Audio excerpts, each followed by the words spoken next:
The test match it's been a heck of a tough test match. A really tough 3 days for both sides. It's been test match cricket at probably its toughest, and the games, it's been a roller coaster ride for both teams. It's ebbed and flowed, and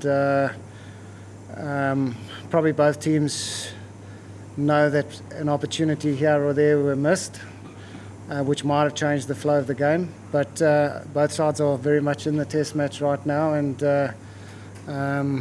there's a heck of a lot to play for over the next 2 days.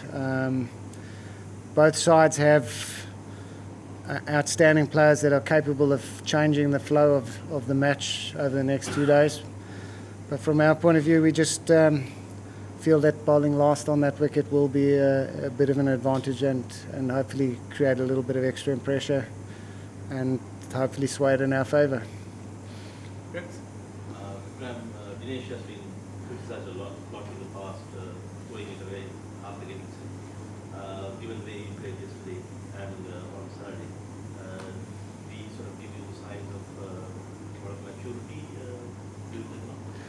He certainly showed a lot of maturity, and I think he helped Dhananjaya through that big innings of his. So it was great to have Chandi there. I think batting in those circumstances is not fun at all. And Chandi took on the hard work, which showed great maturity. I think it's something that the team are talking a lot about people doing the hard work for the rest of the group, doing the hard work for their mates. And Chandi showed a real example of that, digging in and fighting really hard, not necessarily enjoying the innings as much as he's probably enjoyed some of the other fine innings that he's played, but it probably was the most valuable innings he's played. I know he played an absolute blinder against India some time back, but this one, just for temperament and fight and the difficult conditions, I think goes down as his best 100. Yeah. Well, how supportive are you of playing a fast bowler in this team? Like, in Palekale, Pradeep bowled only 6 overs, Yeah. and Fernando only 2 overs, and here Lakmal only 9 overs for about 125 overs innings. What really makes them bowling less? I think it's how supportive. I certainly feel we've got to have a quick bowler in the pack. There are times when you just got to break up the rhythm of the batsman. They're facing spin all the time, and to get a bit of pace going and get something different is important. Also, over the period of 5 days, conditions can change.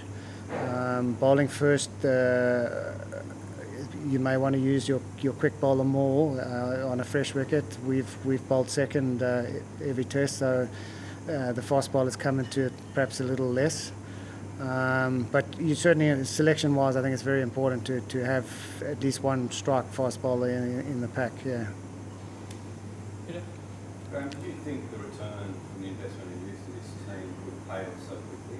Did you believe you'd be 2-0 at this point of the series? No.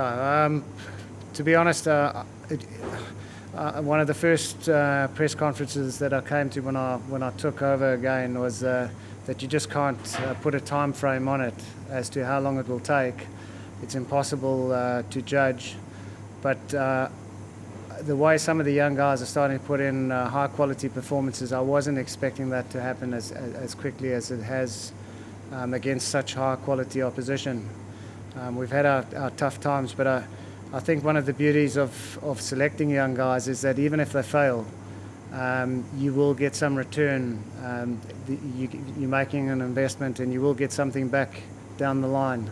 If you've picked older guys who are perhaps past their best and they fail, well, you're not going to get much back. So I think that's been a view of the selection panel. They're well aware that we'd rather have a young team improving than an old team perhaps staying much the same or maybe not getting any better. So it's been exciting to see and yes, a little bit surprising to have done as well as they have.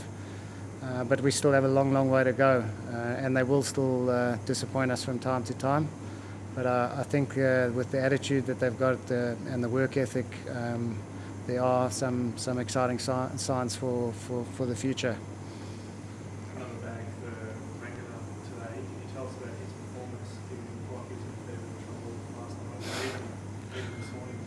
Look, I can't say enough about the bloke. I mean, he's, as I was sort of joking in the dressing room, saying he's my all-time sporting hero. He's just gone ahead of Federer. I mean, he's just he's injured. He's bowling on one leg. He just shows so much guts and fight. And for an older guy to show that, it just ignites the fight within the younger group. The example that he sets, it really makes the coach and the leadership group, it makes their job a lot easier when you've got a chap like that who's goes out there, shows such courage batting, takes on the quicks. After his nasty incident batting, comes on to bowl and makes a couple of brilliant diving stops in the dirt, diving stops off his own bowling. And, you know, if you've got the old man throwing himself around like that, youngsters just don't have any excuse. So to have him in the side, it's brilliant, not just for his wonderful skills of bowling, but he once again just proved what a brilliant and clever bowler he is. Sean Mash made a 500 today. He had a good tour of Sri Lanka 5 years ago as well. Do you have expected him to play series right from the start? No, I didn't. Not because I don't think I know he's a very, very fine player, but it just seemed as though there wasn't going to be space for him initially, and that he was the sort of backup top order batsman on tour. And I guess with the others not performing, he's got his chance, and perhaps he'll get a decent run now. But he certainly is a high quality player.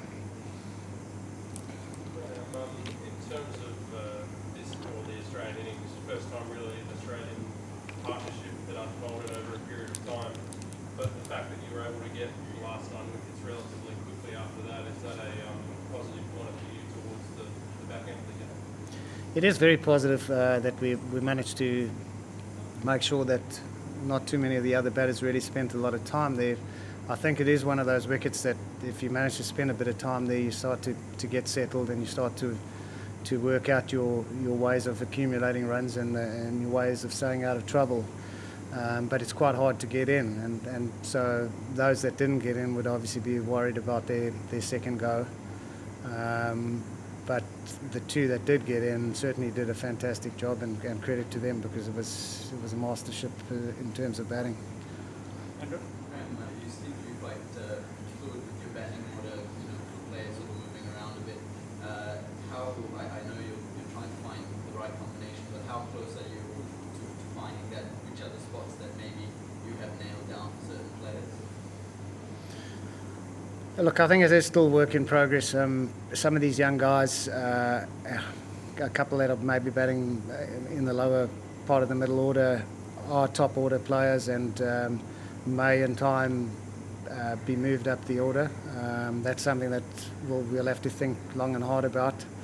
Obviously, the top order is something that there are discussions as far as that's concerned, and what we've really just tried to do is make sure that when we do pick people, we give them a decent run, and if there is a change made, we know that it's being done for the right reason, and it's not a sort of a panic type situation. If somebody's had a decent run, they've failed, then somebody else gets in and gets a decent run as well. Last question. Mr. Graham, when you talked about a ref bowling on one leg, can you just tell us exactly where his injury was? Because he looked like he sort of got hit in the middle leg. Yeah, no, he's obviously got some pain in the groin as a result of that, so it's just limited his movement a little bit. But hopefully he'll be a little bit better tomorrow. Thank you. He's quite a challenge for the physio at the moment.